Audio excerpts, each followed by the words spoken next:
ఈ రాత్రి పరిశుద్ధాత్మ దేవుడు ఈ యొక్క 6వ రాత్రి ఉపవాస అభిషేక ప్రార్థనలో ప్రభు మనతో మాట్లాడాలి అనుకుంటున్నటువంటి ప్రధానమైన విషయము యెషయా ప్రవచన గ్రంథం 32వ అధ్యాయం 1వ వచనం. ఆలకించుడి. యెషయా ప్రవచన గ్రంథం 32వ అధ్యాయం 1వ వచనం. ఆలకించుడి, రాజు నీతిని బట్టి రాజ్య పరిపాలన చేయును, అధికారులు న్యాయమును బట్టి ఏలుదురు. దేవునికి మహిమ కలుగును గాక. రాజు నీతిని బట్టి పరిపాలన చేస్తాడంట, అధికారులు ఏలుబడి చేస్తారంట. దేవునికి మహిమ కలుగును గాక. దేవునికి మహిమ కలుగును గాక. రాజు పరిపాలన చేయును, అధికారులు ఏలుదురు. ఈ రోజున ఈ మాట వెనకాల ఉన్నటువంటి ఒక ఆత్మ సత్యాన్ని మనం నేర్చుకుందాం. రాజు ఎవరు? ఆ రాజు? ఆ రాజు నీతి పరిపాలన చేస్తాడని వాక్యం సెలవిస్తుంది. అధికారులు ఏలుబడి చేస్తారు అని అక్కడ వాక్యం సెలవిస్తుంది. నేను అంటాను, రాజు పరిపాలన చేయును, రాజకుమారులు ఏలుబడి చెయ్యుదురుగాక. హల్లెలూయా. ఈ రాజు ఎవరంటే డౌట్ లేదు, మన యేసయ్య.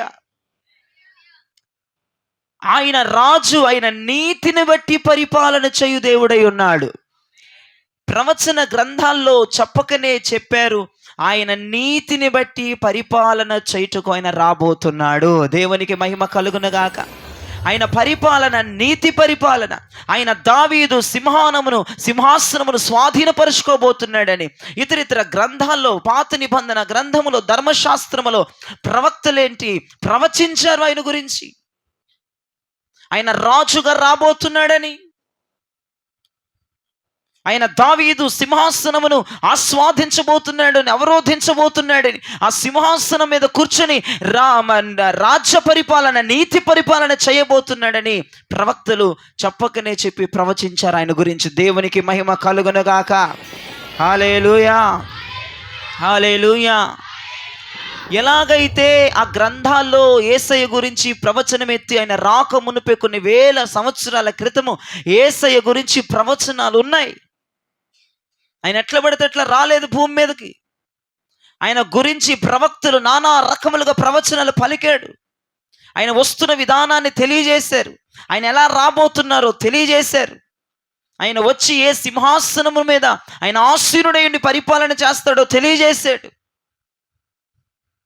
ఆ ప్రవచన గ్రంథాల్లో చెప్పినట్లుగానే యేసు ప్రభు యొక్క రాక అద్భుతముగా, ఆశ్చర్యకరముగా జరిగింది. దేవునికి మహిమ కలుగునుగాక.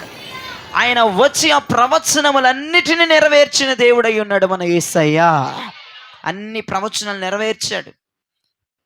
ప్రవక్తలు పలికిన ప్రతి ప్రవచనమును యేసయ్య వలన నెరవేర్చబడ్డాయి. ప్రవచన గ్రంథాలు నెరవేర్పులోనికి వచ్చాయి. యేసయ్య రాక వల్ల ప్రతి మాట జరిగింది. దేవునికి మహిమ కలుగునుగాక. యేసయ్య వచ్చాడు, ఆ ప్రవచనాలు నెరవేర్చాడు, మరలా తిరిగి తండ్రి వద్దకు వెళ్ళాడు. తండ్రి ఏం చేశాడు? పరలోకములో యేసయ్యని ఘనపరిచాడు. అన్ని నామముల కంటే పైనామముగా ఘనపరిచాడు. ఎంతకైనా నామం ఏంటి? రాజులకు రాజుగా, ప్రభువులకు ప్రభువుగా తండ్రి కుమారుణ్ణి ఘనపరిచి తండ్రితో పాటుగా సింహాసనం మీద కూర్చోబెట్టి రాజ పరిపాలన యేసయ్యని చేస్తున్నాడు తండ్రి. దేవునికి మహిమ కలుగును. తండ్రికి ఆ ఘనత, కుమారునికి ఆ ఘనత, కుమారునికి ఔన్నత్యం, కుమారునికి ఆ పలుకుబడి, కుమారునికి ఆ ప్రాధాన్యత, కుమారునికి ఆ రాజ్య పరిపాలన యొక్క అధికార పత్రాలు జారీ చేశాడు తండ్రి. దేవునికి మహిమ కలుగునుగాక. కుమారుడు ఎంతగా గణపరచబడ్డాడంటే, రాజులకు రాజులుగా, ప్రభువుకి ప్రభువుగా తండ్రి చేత కుమారుడు గణపరచబడ్డాడు. హల్లెలూయా, హల్లెలూయా. యేసయ్య పరిపాలన ఏంటంటమ్మా? నీతి పరిపాలన. ఆయన సింహాసనము నీతిది, ఆయన చేసే పరిపాలన నీతి. మన కొరకు సిద్ధపరుస్తానని వెళ్ళిన స్థలము నీతి కలిగిన స్థలమై ఉన్నది. హల్లెలూయా. ఒక పాస్టర్ కుమారుడు ఉంటే, మీరు చాలా జాగ్రత్తగా వినాలి. వాక్య మధ్యలోనికి వచ్చేసాం, లోతుల్లోనికి వెళ్ళబోతున్నాం. మీరు మనస్సు పెట్టి వింటే మీకు అర్థమవుతుంది. ఒక పాస్టర్ కుమారుడు ఉన్నాడు. తండ్రి చెప్తున్నాడు కుమారుడు, ఒరేయ్, నా తర్వాత ఈ సింహాసనము నీకే. నేను గతించిపోయినాక సంఘభారము నీదే. సంఘమును పరిపాలించాలి, సంఘమును ఏలుబడి చేయాలి, సంఘమును నువ్వు హక్కునకు చేర్చుకోవాలి. ఒక కన్న తల్లిలా, ఒక తండ్రిలా నీవు సంఘమును లాలించి పాలించాలి అని ఒక దైవజనుడు కుమారుడితో మాట్లాడుతున్న తరుణం లోక సంబంధమైనదే. ఏంటి లోక సంబంధమైన పద్ధతి? ఒక వ్యక్తికి సింహాసనం రావాలంటే, ఒక వ్యక్తి సింహాసనంలో కూర్చోవాలంటే తండ్రి సింహాసనము, తండ్రి తదునాంతరం, లేదంటే తండ్రి వెళ్ళిపోయిన తర్వాత ఆ సింహాసనం ఎవరికి వస్తుందమ్మా? కుమారులకి. కుమారుడు కష్టపడినా, కుమారుడు కష్టపడకపోయినా తండ్రి సింహాసనం ఎవరిదమ్మా? కుమారుడిదే. ఒక దైవజనుడి యొక్క బాధ్యతలు చూసుకునేది ఎవరమ్మా? తన కుమారుడే. దైవజనుడికి వయసు అయిపోయో, వాక్యం చెప్పడం మరి ఇదైపోయో, లేదంటే వయసు ఉడికిపోయో చెప్పలేకో ఉంటే ఆ బాధ్యతలన్నీ ఎత్తుకోవాల్సింది, ఆ సింహాసనం ఆస్వాదించాల్సింది, ఆ సింహాసనంలో కూర్చోవలసింది పాస్టర్ గారి యొక్క కుమారుడు తప్ప ఎవడు రాడు. కానీ ఈ లోక సిద్ధాంతం యొక్క విధానం ఎలా ఉంటుందంటే, సింహాసనం ఎలాంటోడికైనా ఇచ్చేసేటువంటి పద్ధతి కలిగింది ఈ లోకం. మీరు చాలా జాగ్రత్తగా వినాలి. బాధ్యత లేనోడికి సింహాసనం ఇచ్చేస్తారు, సరిగ్గా ఏలుబడి రానోడికి సింహాసనం ఇచ్చేస్తారు. ఇప్పుడు దైవజనుల యొక్క కుమారులకి బాధ్యత లేకపోయినా ఎలా పడితే అలా ఉన్నా, తండ్రి లేడనో, తండ్రి కాలము గడించాడనో, లేదంటే తండ్రి వాక్యం చెప్పలేకపోతున్నాడనో, తండ్రికి వయసు పైబడిపోయి ముసలిప్రాయం వచ్చేసాయనో, కుమారుడు ఎలాగున్న ప్రవసంగాలు చెప్పేసి తండ్రి సింహాసనాన్ని ఆస్వాదించుతున్నారు, తండ్రి సింహాసనంలో కూర్చుంటున్నారు. ఇది లోక సిద్ధాంతం. కానీ యేసయ్యకు సింహాసనం ఎలా వచ్చింది? తండ్రి తర్వాత నా కడుపులో పుట్టిన బిడ్డ కదా, మా బిడ్డ కదా, మా తదునాంతరం ఈ బిడ్డకే కదా, లేదంటే నా తర్వాత సింహాసనం మీద కూర్చుండేది మరి ఇతనే కదా అన్నట్టుగా మా తండ్రి యేసయ్యకి సింహాసనం ఇవ్వలేదు. యేసయ్యకి సింహాసనం ఓసీగా రాలేదు, యేసయ్యకి ఆ ఘనత ఓసీగా రాలేదు. యేసయ్య సింహాసనంలో కూర్చొనక మునుపు, యేసయ్య సింహాసనంలో కూర్చొని రాజ్య పరిపాలన చేయక మునుపు, యేసయ్య ఆ సింహాసనమును ఆస్వాదించక మునుపు ఆయన ఎన్ని శ్రమల మార్గము గుండా వెళ్ళాడో బైబిల్ చెప్పకనే చెప్తుంది. ఆయన దిగి వచ్చిన ఆ రాక, ఆయన ఎక్కిన శిలువ, ఆ మరణ ఘోష మనందరికి తెలిసిన విషయమే. ప్రియ విజనమా, నా యేసయ్యకు ఊరకనే పేరు ప్రఖ్యాతులు రాలేదు. ఈ లోక సిద్ధాంతమును తండ్రి పాటించలేదు. ఈ లోక సిద్ధాంతం ఏంటంటే, తండ్రి సింహాసనము కంపల్సరీగా కుమారునికే. వాడికి బాధ్యత ఉన్నా లేకపోయినా, వాడికి పని వచ్చినా రాకపోయినా, వాడు ఎడ్డి మొహవాడైనా, వాడు ఎలాంటోడైనా తండ్రి సింహాసనము కుమారునిదే ఈ లోక సిద్ధాంతం. కానీ పరలోక సిద్ధాంతం ఏంటంటే, ఆ సింహాసనము కొరకు వెళ్ళవలసిన మార్గాలు ఎన్నో, నేర్చుకోవలసిన అనుభవాలు ఎన్నో, పడవలసిన నిందలు ఎన్నో, కొట్టించుకోవలసిన పరిస్థితులు ఎన్నో, గాయపడవలసిన పరిస్థితులు ఎన్నో, దుఃఖపడవలసిన పరిస్థితులు ఎన్నో, మరణమవలసిన పరిస్థితులు ఎన్నో మన యేసయ్య అనుభవించాడు. దేవునికి మహిమ కలుగునగా. హల్లెలూయా, హల్లెలూయా. నా యేసయ్యని ఈజీగా తండ్రి గణపరచలేదు.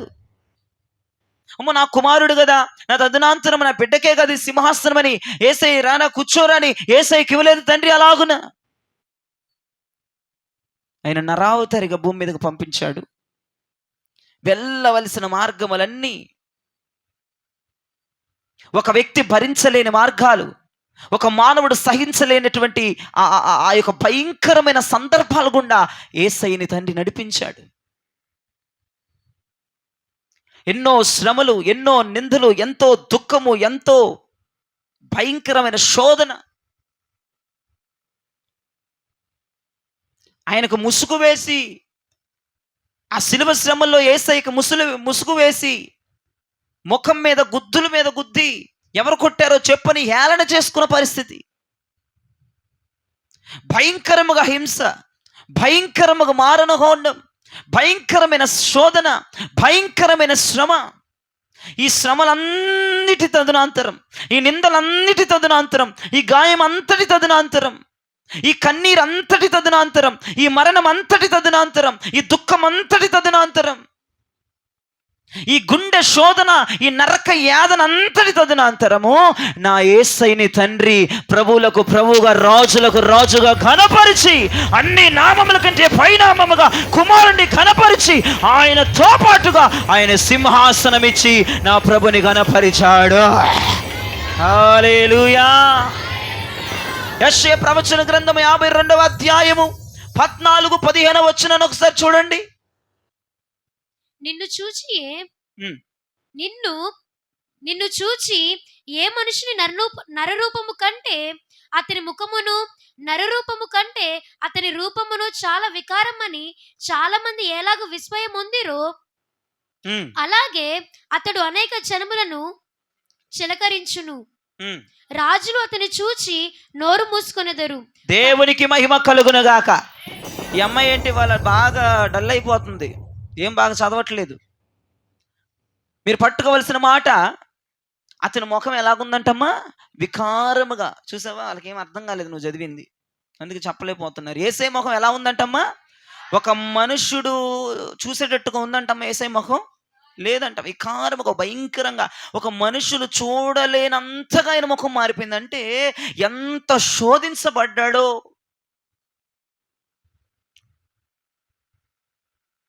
మీరు ఆ అధ్యాయం కాకుండా 53వ అధ్యాయం 2-3 వచనాల్లో ఆయనకి సొగసైనను స్వరూపమైన లేదనుంది.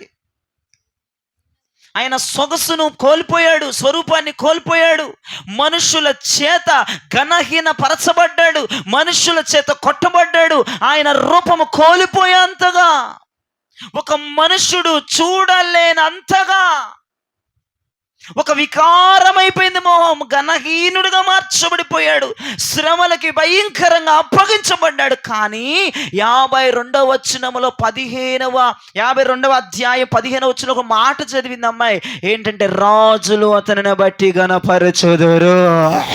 హల్లెలూయా. ఎవరు ఘనపరుస్తారంటమ్మా యేసయ్యని? రాజులు.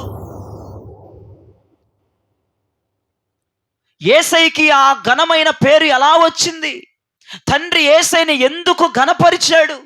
తండ్రి యేసయ్యకి ఆ సింహాసనం ఇవ్వడానికి గల కారణం ఏంటంటే, అతను ఎన్నో శ్రమల మార్గము గుండా ప్రయాణమయ్యాడు, దుఃఖ మార్గాల గుండా ప్రయాణమయ్యాడు, శోధన మార్గముల గుండా ప్రయాణమయ్యాడు, నిందన మార్గముల గుండా ప్రయాణమయ్యాడు, హింసముల మార్గము గుండా ప్రయాణమయ్యాడు, గాయపరచబడ్డాడు, నలిగిపోయాడు. మీకు 52-53వ అధ్యాయాల్లో కనపడితే యెషయా ప్రవచనం ఇంటికెళ్ళి చదువుకోండి. యేసయ్య ఎంత చిత్రహింసలైపోయాడో, యేసయ్య ముఖం చూడలేకుండా అయిపోయిందట, అంత భయంకరంగా శోధించబడ్డాడు ఆయన. అందుకే కదా నా యేసయ్యను బట్టి మనందరం ఈ రోజున మనము ఒక నిరీక్షణ కలుగున్నాం. రేపటి రోజున ఆయన బట్టి పరలోకమునకు చేరబోతున్నాము. హల్లెలూయా. ఆయనను బట్టి రేపటి రోజున మహిమ రాజ్యములకు వెళ్ళబోతున్నాం. ఆయనకు అంత పేరు రావడానికి, మన యేసయ్య అంత ఘనపరచబడటానికి, మన యేసయ్య సింహాసనం మీద కూర్చొని నీతి పరిపాలన చేయడానికి ఆ వెనకాల దాగి ఉన్నటువంటి భయంకరమైనటువంటి ఆ ప్రళయం, భయంకరమైనటువంటి ఉగ్రవాదం, భయంకరమైనటువంటి శోధనం ఈ రాత్రి మన కళ్ళ ముందు మనకు కనబడాలి. వాక్యం మాట్లాడుతూ ఉన్నప్పుడు, నేను వాక్యం చెప్తూ ఉన్నప్పుడు యేసయ్య పడిన శ్రమలన్నీ ఈ రోజు నువ్వు ఆలోచించాలి. ఈ మాటలు వింటూనే నువ్వు ఆలోచించగలగాలి. యేసయ్య ఎన్ని శ్రమలు పడ్డాడో ఈ సింహాసనము కొరకు, యేసయ్య నామము ఘనపరచబడ్డానికి ఎన్ని శ్రమల గుండా వెళ్ళాడో, ఎన్ని అవమానాల గుండా వెళ్ళాడో, ఎన్ని నిందల గుండా వెళ్ళాడో, ఆఖరికి చనిపోవడానికి కూడా వెనకాడలేదు. మరణమయ్యేంతగా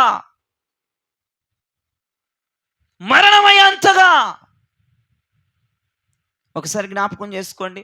ఏదో మనకి చిన్న సూది కానీ చిన్న పినీసు గుచ్చుకుంటే నల్లాడిపోతాం, కానీ ఆయన మరణమయ్యే అంతగా శోధించబడ్డం, మరణమయ్యే అంతగా నిందించబడ్డం, మరణమయ్యే అంతగా గాయం ఏర్పడటం ఎంత భయంకరం! అసలు తలుచుకుంటుంటేనే ఒళ్ళు గగర్లు పుడుతుంది. ఆయన ఆయన పడిన శ్రమలు, ఆయన అనుభవించినటువంటి భయంకరమైన కష్టాలు.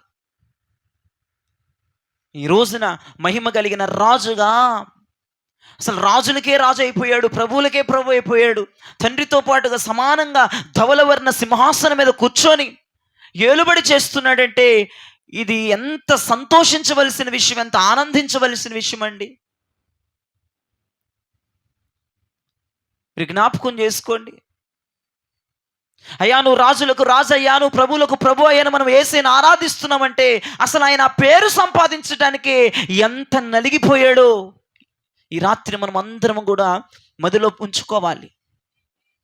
ఈ రోజున సింహాసనం మీద కూర్చున్న యేసయ్యను చూసి మనం ఆరాధన చేస్తున్నామంటే రేపటి రోజున మనల్ని కూడా ప్రభు పరలోక పట్టణానికి నిత్య రాజ్యానికి వారసులు చేయబోతున్నాడు. ఆయన బట్టే మనం పరలోకమునకు చేరబోతున్నాం.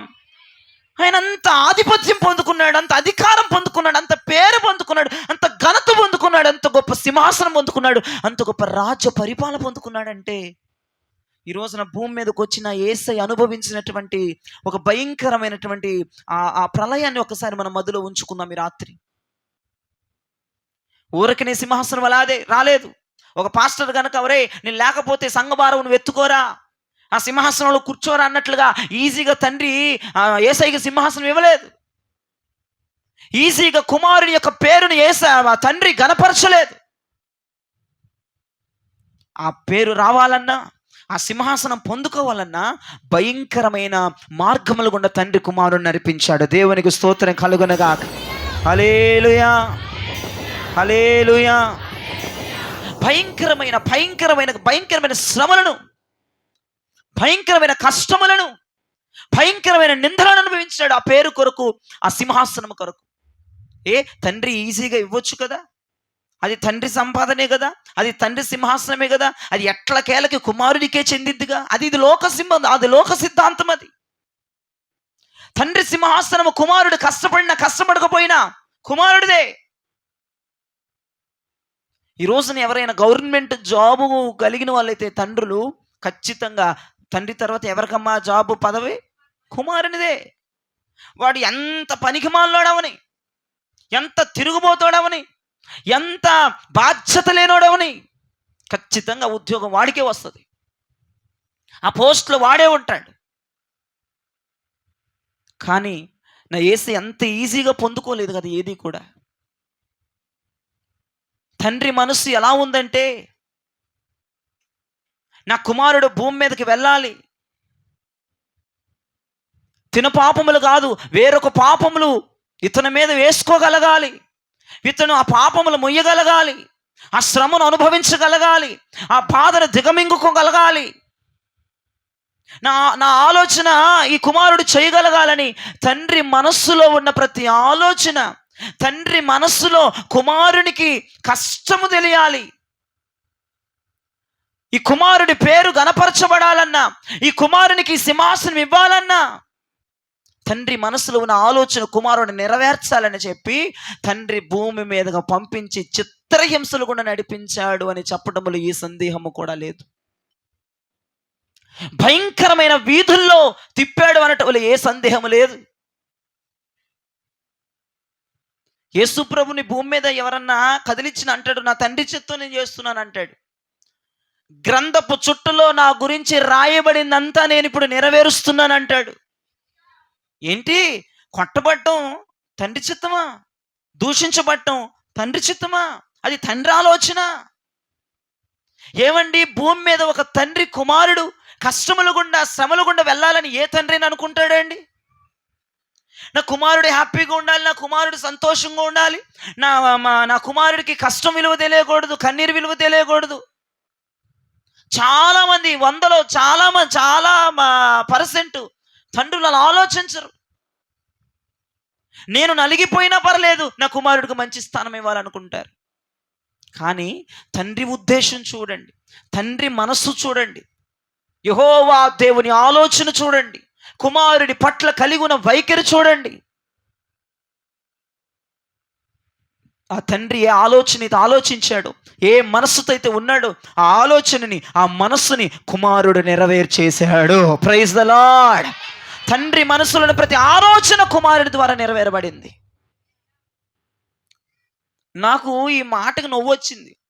తండ్రి మనసులో కుమారుడు మంచి గవర్నమెంట్ జాబ్ కొట్టాలనో, ఐఏఎస్ ఆఫీసర్ అవ్వాలి, ఒరే నా ఆలోచన నెరవేర్చావురా అని అంటే అది బాగుంటుంది. కానీ అసలు యేసయ్య యొక్క తండ్రి యొక్క మనసులోనే వీడు నిందించబడాలి, దూషించబడాలి, పరుల చేత అవమానించబడాలి, ప్రజల కొరకు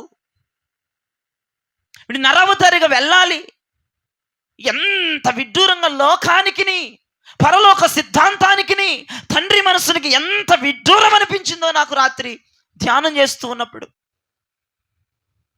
ఏమయ్యా నీ ఆలోచన ఏంటి? కుమారుడు హింసించబడాలని, నిందించబడాలని, శ్రమల గుండా వెళ్ళాలని, బాధల గుండా వెళ్ళాలి, ఇదేం ఆలోచన, ఇదేమి తలంపు?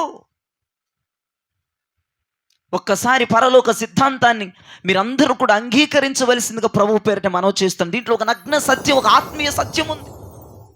ఈ బాధల వెనక, ఈ శ్రమల వెనక, ఈ నిందల వెనక, ఈ గాయముల వెనక, ఈ అవమానాల వెనక, ఈ కరువు వెనక, ఈ కాటకాల వెనక, ఈ అసంతృప్తి వెనక, ఈ గందరగోళాల వెనక తండ్రి కుమారుణ్ణి గణపరచడం కనబడుతుంది. దేవునికి మహిమ కలుగునగాక. తండ్రితో పాటుగా సమాన హక్కు, సమానత్వాన్ని, తండ్రితో పాటుగా సింహాసనం మీద ఆసీనుడై ఉన్నాడంట కుమారుడు. దేవునికి మహిమ కలుగునగాక. ఎంత గొప్ప తండ్రి అండి, ఎంత గొప్ప ఆలోచన కలిగి ఉన్నవాడండి. ఈ రోజున ఈ మాటలు చెప్తూనే, ఈ మాటలు మాట్లాడుతూనే నీ శ్రమల వెనక ఒక సింహాసనం ఉంది అన్న విషయాన్ని రాత్రి నువ్వు గమనించగలగాలి. హల్లెలూయా. నువ్వు పడుతున్న బాధల వెనక, నువ్వు అనుభవిస్తున్న నిందల వెనక, నువ్వు పడుతున్న నరకం వెనక, నీకు ఏర్పడిన గాయము వెనక ఒక మహిమ కలిగిన సింహాసనం ఉందన్న విషయాన్ని తండ్రి జ్ఞాపకము చేస్తున్నాడు ఈ రాత్రి.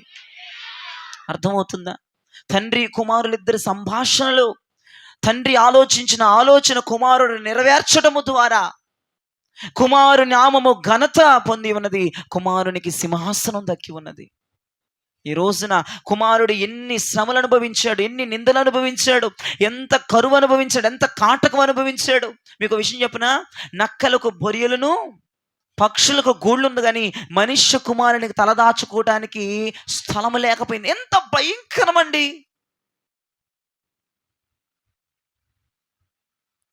మహిమ కలిగిన రాజుకి, ప్రభావము కలిగిన దేవునికి తలదాచుకోవటానికి స్థలము లేదు. కానీ ఒక మాట వింటారా? ఆ కుమారుని నామమే ఈ రోజున రాజులకు రాజులుగా, ప్రభువులకి ప్రభువుగా, ఈ భూ సంబంధమైన రాజులందరూ తలదించుకునేటట్లుగా తండ్రి కుమారుని నామమును, కుమారుని పేరును హెచ్చించాడు, ఘనపరిచాడు, ధవల వర్ణ సింహాసనమునకు అంకితము చేశాడు. హల్లెలూయా, హల్లెలూయా. దేవునికి మహిమ కలుగునుగాక, ప్రభుకే మహిమ కలుగునుగాక. ఆలోచించండి ఒకసారి మీ మనసులో పెట్టండి. ఈ రోజున అయ్యో ఏంటి బాధలు, ఏంటి శ్రమలు, ఏంటి నాకే ఎందుకు, ఒకటి పోతే నేను అంటాను. బాధలను కూడా సంతోషముగా నువ్వు స్వీకరించగలిగితే యేసు ప్రభులాగా. అర్థమవుతుందా? ఈ రాత్రి నువ్వు అర్థం చేసుకోవాల్సిన విషయం, నీకు ఎదురవుతున్న బాధలు, నీకు ఎదురవుతున్న కష్టాలు, నీకు ఎదురవుతున్న నష్టం, నీకు అవుతున్న గాయం, నీకు ఏర్పడుతున్నటువంటి ఆ కన్నీరు, నువ్వు పడుతున్న దుఃఖం, నువ్వు సంతోషముగా, ఇష్టపూర్వకముగా నువ్వు ఆస్వాదించగలిగి, అంగీకరించగలిగి నువ్వు ముందుకు కొనసాగితే ఆ బాధలు రేపటి రోజు నేను సింహాసనం ఎక్కించబోతున్నాయి. నేను చెప్తుంది నిజమండి. యేసు ప్రభుకు వచ్చిన బాధలు, యేసు ప్రభు మీదకి వచ్చిన నిందలు, యేసు ప్రభు మీదకి వచ్చిన రాళ్ళు అతని సింహాసనం ఎక్కించినట్లుగా నా తండ్రి ఇప్పుడు ఈ రాత్రి నీతో మాట్లాడుతున్నాడు. నీ మీదకు వస్తున్న ప్రతి విధమైన నిన్ను నల్లగొడుతున్న ప్రతి విధమైన ఆయుధం వెనుక ఒక ధవలవర్ణ సింహాసనం నా దేవుడు నీ కొరకు దాచి ఉంచాడు అనడంలో ఏ సందేహము కూడా లేదు. హల్లెలూయా. వినండి చాలా జాగ్రత్తగా. ఆయన దేవుడే. కుమారుడు ఎవరండి? దేవుడే. చెప్పండి గట్టిగా, కుమారుడు ఎవరండి? ఆయన దేవుడే, కానీ మానవునిగా కనబడుతున్నాడు. యేసయ్యకు స్తోత్రం చెప్పండి. ఆయన రాజే, కానీ ఆయన పనివాడుగా కనపడుతున్నాడు. దేవునికి స్తోత్రం చెప్పండి. ఆయన రాజకుమారుడే, కానీ ఒక సామాన్యమైన వ్యక్తిగా కనపడుతున్నాడు. దేవునికి స్తోత్రం చెప్పండి. ఆయన యజమానుడే, కానీ ఆయన దాసునిగా కనపడుతున్నాడు. దేవునికి స్తోత్రం చెప్పండి. ఆయన గణపరచబడిన వాడే, కానీ ఆయన తృణీకరించబడిన వాడిగా కనపడుతున్నాడు. దేవునికి స్తోత్రం చెప్పండి.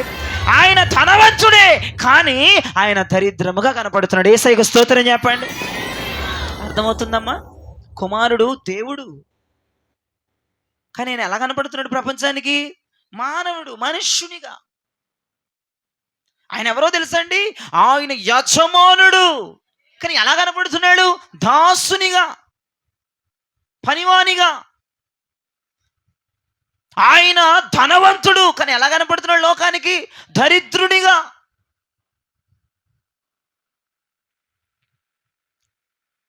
ఆయన గణపరచబడినవాడు, ఆల్రెడీ ఆయన గణపరచబడినవాడు, కానీ ఎలా కనపడుతున్నాడు లోకానికి?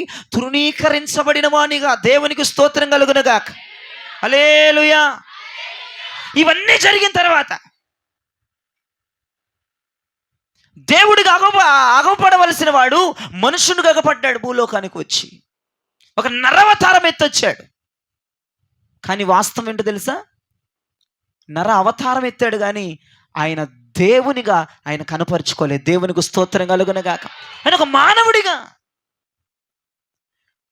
అసలు 100% ఏంటంటే ఆయన ఒక యజమానుడు, కానీ ఆయన ఒక పనివాడిగా కనపడ్డాడు భూప్రపంచం మీద ఉన్న ప్రజలకి. అసలు ఆయన చూసిన ఉంటుంది, ఈయన రాజా, ఈయన రాజు, రాజు పశువులు పగులు పడతాడా? లోకానికి ఆయన అలా అగుపరుచుకోలేదు. ఆయన ఒక దేవునిగా లోకానికి అగుపరుచుకోలేదు. ఆయన ఒక యజమానుడిగా లోకానికి అగుపరుచుకోలేదు. ఆయన ఘనమైన వ్యక్తిగా లోకానికి అగుపరుచుకోలేదు. ఆయన ధనవంతుడిగా లోకానికి అగుపరుచుకోలేదు. ఆయన యజమానునిగా లోకానికి అగుపరుచుకోలేదు. వీటన్నిటి వెనకాల ఆయన పరలోకం వెళ్ళిన తర్వాత ఈ భూమి మీద ఆయన ఎలా కనపడ్డాడు అందరికీ? ఆయన పరలోకం వెళ్ళిన తర్వాత, యేసుప్రభు తండ్రి దగ్గరికి వెళ్ళిన తర్వాత అక్కడ ఆయన నామము గణపరచబడింది. ఎంత గొప్ప సాక్ష్యాన్ని కుమారుడు పొందాడు. నీవు రాజులకు రాజువి, ప్రభువులకి ప్రభు అన్నాడు అక్కడ తండ్రి. అన్ని నామముల కంటే పైనామం ఇచ్చేశాడు కుమారునికి. నువ్వు నాతో పాటుగా నువ్వు ఈ సింహాసనం మీద కూర్చోమని తండ్రి ఆ కుమారుడు చేయబట్టుకొని దగ్గరికి లాక్కొని ఆ తండ్రి కుడిపాసమును కుమారుడు కూర్చోబెట్టాడు. దేవునికి మహిమ కలుగునుగా, దేవుని గణపరచబడునుగాక. హల్లెలూయా. హెబ్రీ పత్రిక 7వ అధ్యాయం 26వ వచనం కనుక మీరు ఒకసారి చూడగలిగితే,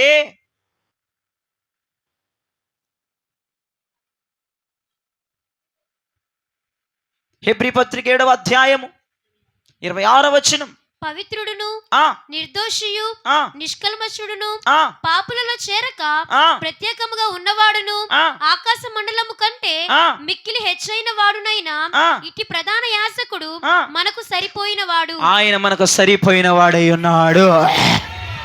ఆయన అంటే మనతో పోల్చుకుంటున్నాడు ఏంటండి? ఏమండి, యేసు ప్రభు వారు మనతో పోల్చుకున్నాడు, మనకు సరిపోయినోడు అంట ఆయన. ఏమండి, ఏ మాట వెనకాల ఇంత గొప్ప పరమార్థం ఉందండి. యేసయ్య మనతో పోల్చుకోవటం, నేను మీకు సరిపోయినోడిని, నేను మీకు జట్టైనోడిని, నేను మీకు సమానుణ్ణి, నేను మీకు చాలును. ఇప్పుడు మన మైండ్తో ఆలోచిద్దాం, అసలు యేసయ్యకి మనం సరిపోతామండి? అసలు యేసయ్యతో మనం సమానులుగా ఉండగలమండి? అమ్మో! కానీ ఇక్కడ అంటున్నాడు, ప్రధాన యాజకుడు మీకు సరిపోయిన వాడు. మీకు ఇంకా మంచి మాట చూపిస్తా చూడండి. హెబ్రీ పత్రిక 4:15 చూడండి. మన ప్రధాన యాజకుడు ఆ మన బలహీనతల యందు ఆ మనతో సహానుభవము లేనివాడు కాడు గాని ఆ సమస్త విషయములలోను ఆ మన వలనే శోధింపబడినను మనవలే ఉన్నాడు యేసయ్య. ఆయన పాపము లేనివాడుగా ఉండే దేవునికి మహిమ కలుగునుగాక. మనవలే శోధింపబడ్డాడు కానీ పాపము లేనివానిగా కనబడుతున్నాడు. ఇప్పుడు సింహాసనం మీద కూర్చుని రాజ్య పరిపాలన చేస్తున్న దేవుడు ఆయన. ఇప్పుడు నేను మీకులాగే ఉన్నాను కానీ పాపము లేనివాడుగా ఉన్నాడు. కానీ ఆల్రెడీ మనం అనుభవిస్తున్న బాధలు, శ్రమలు, నిందలు ఇవన్నీ కూడా మనతో పాటుగా సమానంగా ఆయన కూడా అనుభవించాడు. ఇప్పుడు నా యేసయ్య ఈ రాత్రి నీకు చెప్పాలి అనుకుంటున్న మాట ఏంటంటే, నేను ఎలాగైతే శ్రమలను, బాధలను, నిందలను, గాయాన్ని, కన్నీరును, దుఃఖాన్ని అనుభవించానో మీరు కూడా అలా అనుభవించుచున్నారు గనక మీరు కూడా సంతోషంగా అనుభవించండి, ఆనందంగా అనుభవించండి. ఇది ఒక ప్రణాళికతో మీరు అనుభవించాలి. ఎందుకంటే నేను నా తండ్రి సింహాసనమును స్వాధీనపరచుకున్నట్లుగా మీరు నేను ఇవ్వబోయే సింహాసనమును స్వాధీనపరచుకోబోతున్నారు. నన్ను నా తండ్రి గణపరిచినట్లుగా నేను మిమ్మల్ని గణపరచబోతున్నాను. ఎస్, మన దేవుడు మనకు సరిపోయిన వాడు గనుక ఆయన మనవలే శోధించబడ్డాడు. ఆయన శోధించబడ్డాడు కాబట్టి ఆయన నామం గణపరచబడింది. ఆయన శోధించబడ్డాడు కాబట్టి ఆయనకు సింహాసనము దక్కింది. ఇప్పుడు నీవు శోధించబడుతున్నావు కాబట్టి నీకు ఘనము రాబోతుంది. నీవు ఘనపరచబడబోతున్నావు. నీవు శోధించబడుతున్నావు కాబట్టి మనకి సింహాసనాలు రాబోతున్నాయి. చప్పట్లు కొట్టి యేసయ్యా స్తోత్రం అని చెప్పండి. యేసయ్యా స్తోత్రం, యేసయ్యా స్తోత్రం. ఇప్పుడు కుమారుడైన యేసయ్య నీతి కలిగిన రాజ్య పరిపాలన చేయబోతున్నాడు. దేవునికి స్తోత్రం చేయండి. ఇప్పుడు రేపు ఆయన రారాజుగా తిరిగి రాబోతున్నాడు. ఏ కుమారుని నామము గణపరచబడిందో, ఏ కుమారునికి తండ్రితో సమానముగా సింహాసనం ఇవ్వబడిందో ఆయన సింహాసనముతో భూమి మీదకి ఆయన రాబోతున్నాడు. ఆయన త్వరగా రారాజుగా ఆయనకి ఇవ్వబడిన నామముతో దిగి రాబోతున్నాడు. ఆయన ఘనమైన దేవుడుగా దిగి రాబోతున్నాడు. ఆయనకి ఇవ్వబడిన సింహాసనంతో దిగి రాబోతున్నాడు. హల్లెలూయా. ఆయన ఇలా దిగి వస్తాడు. ఆయన నీతి పరిపాలన చేయబోతున్నాడు. ఆయన నీతి రాజ్యమును స్థాపించబోతున్నాడు. యెషయా 32:1 మీరు చదివారు కదా. ఈ ప్రవచనం ఆ రోజు నెరవేరబోతుంది. ఏం చదివామమ్మా యెషయా 32:1? రాజు నీతి పరిపాలన చేస్తాడు, అధికారులు ఏలుబడి చేస్తారు. ఈ ప్రవచనం జరగబోతుంది యేసునామములో. ఎందుకంటే ఈ భూమి మీదకి ఆయన దిగి వచ్చినప్పుడు ఈ పాపిష్టి భూమి నాశనం అయిపోబోతుంది. ఈ పాపిష్టి భూమి నాశనం అయిపోబోతుంది. క్రొత్త భూమి, క్రొత్త ఆకాశం ఏర్పాటు చేయబడబోతున్నది. హల్లెలూయా. ఈ పాపిష్టి పరిపాలన నాశనం అయిపోయి నీతి కలిగిన పరిపాలన భూమి మీదకి రాబోతుంది. యెషయా 32 ప్రవచనం అప్పుడు జరగబోతుంది. ఇప్పుడు నేను చెప్తున్న మాట అంతా రాజు నీతి పరిపాలన చేయబోతున్నాడు అన్న మాటే చెప్తున్నాను. ఈ అధికారులు ఎవరో కూడా నేను చెప్తాను తర్వాత. అధికారులు ఏలుబడి చేయుదురు అన్న మాట నేను తర్వాత చెప్తాను. ఈ మొత్తం ఈ ఒక్క మాటతో నేను ఎక్స్ప్లెయిన్ చేసుకుంటూ వస్తాను. ఇప్పటి వరకు నేను ఆ రాజు ఎవరు, ఆ నీతి పరిపాలన ఎప్పుడు జరుగుతుంది అనేది మాట్లాడుతూ వస్తున్నాను నేను.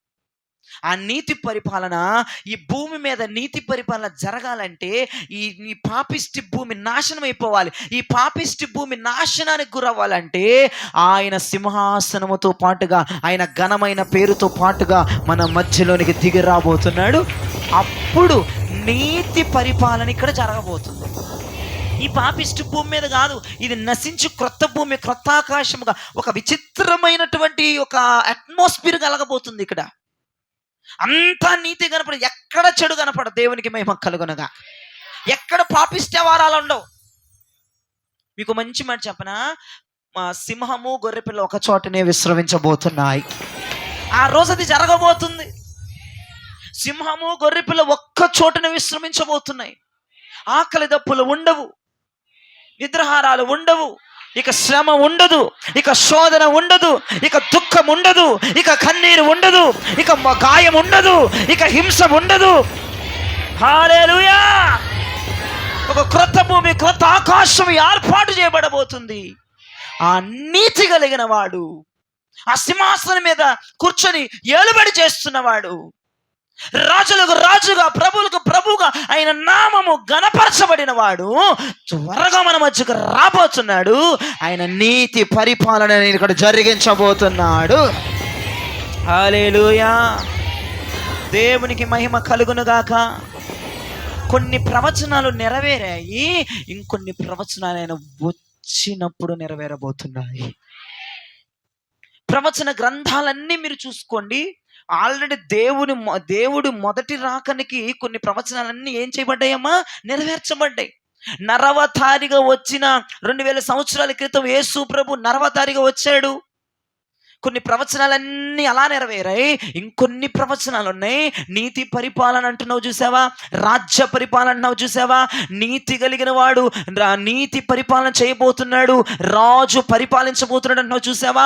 ఇప్పుడు అది జరగబోతున్న తరుణములో మనం అందరం ఉన్నాం, చివరి దినాల్లో ఉన్నాం. ఆయన రాకడ సిద్ధమైపోయింది.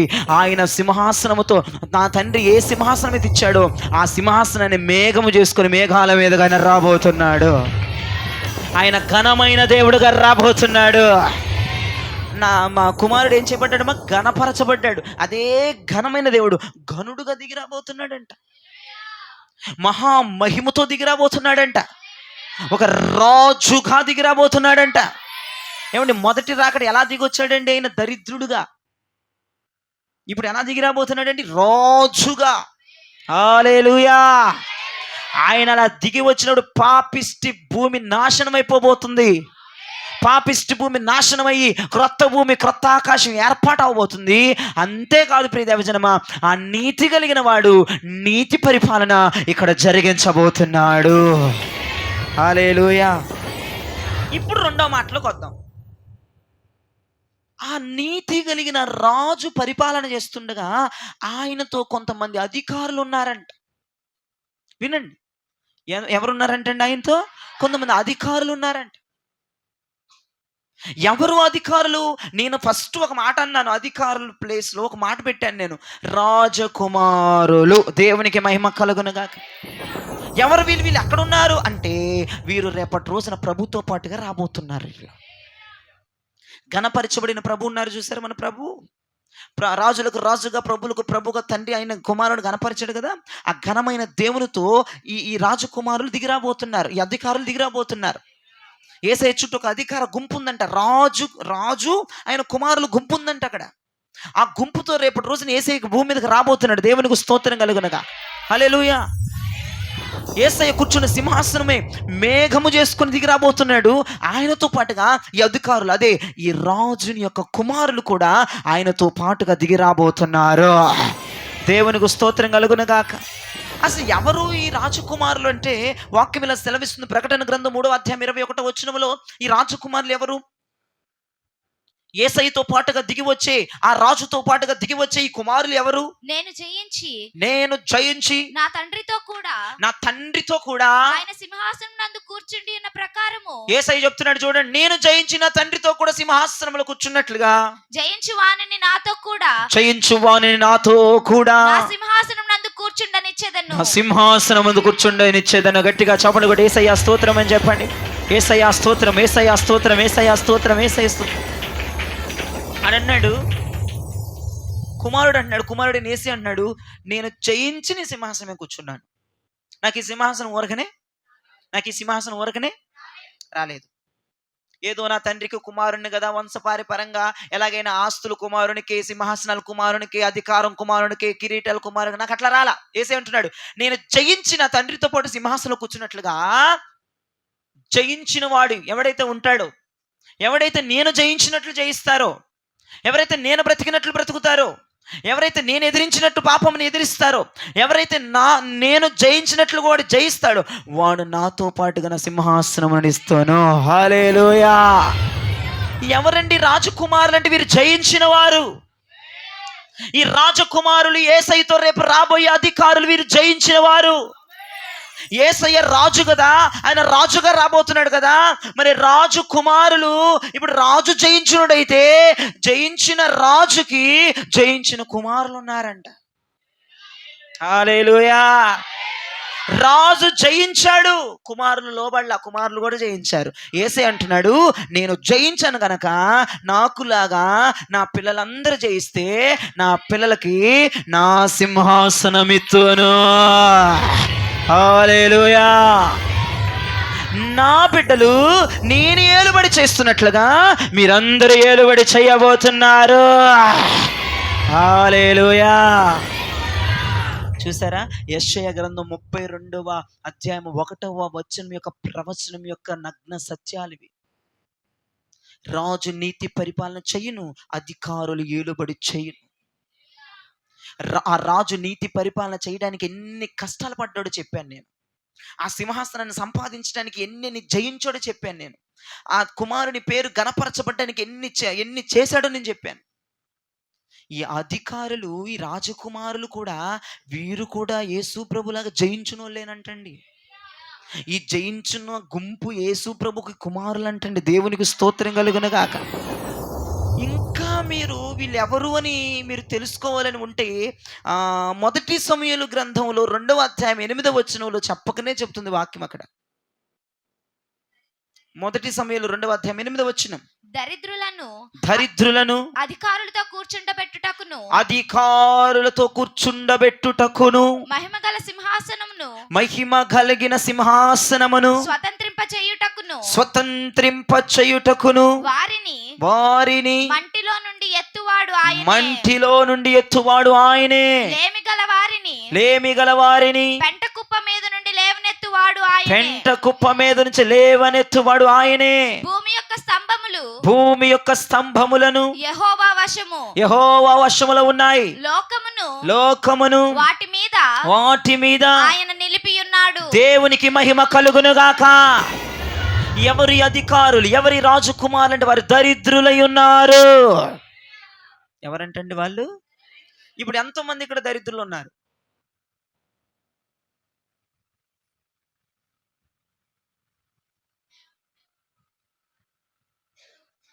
ఎవరు దరిద్రులు? నేను దరిద్రుడును. ముందర పురుషులు చేతులు ఎత్తారు, స్త్రీలు దించండి. నేను దరిద్రుడు అన్నవారు. నేను దరిద్రులాలనయ్య నిజంగానే అన్నవారు స్త్రీలు. మీకు అర్థమయ్యి ఎత్తుతున్నారు, అర్థం కాక ఎత్తుతున్నారు, నాకు అర్థం కావట్లేదు. మీరు దరిద్రులేనా? దరిద్రులేనా? దరిద్రులేనా? నిజమా? ఇప్పుడు మీరు దరిద్రులు కాదు, నేను చెప్తాను. దరిద్రులు ఎలా ఉంటారు నేను చెప్తాను. దరిద్రులు ఏ యాటిట్యూడ్ కలిగి ఉంటారు నేను చెప్తాను. యేసయ్యతో పాటుగా అధికారులు ఉన్నారన్నాం కదా, వాళ్ళు జయించిన వాళ్ళంట. 2వ పాయింట్, వాళ్ళు ఎవరంటండి? దరిద్రులంట. దరిద్రులకి మహిమ కలిగిన సింహాసనాన్ని ఇస్తానన్న దేవుడు ఆయన. సరే, ఇప్పుడు మనం దరిద్రులను ఒప్పుకున్నావు, బానే ఉంది. ఎస్, నేను దరిద్రుణ్ణే, నేను దిక్కుమాలిన వాడినే, నేను పెంట కుప్పల మీద ఉన్నవాడినే, నేను లేమి కలిగిన దాన్ని నేను ఒప్పుకున్నావు, బానే ఉంది. నీకు తెలిసి ఒప్పుకున్నావో తెలియక ఒప్పుకున్నావో కానీ నువ్వు ఒప్పుకున్న విషయం కరెక్టే. మనం అందరం దరిద్రులమే. ఇప్పుడు దరిద్రులు అన్నదానికి ఇంకో మాట ఏమైనా చెప్పొచ్చా మీరు? ఏమండి, ఇంకో మాట ఏమైనా చెప్దామా దరిద్రులు అన్నదానికి?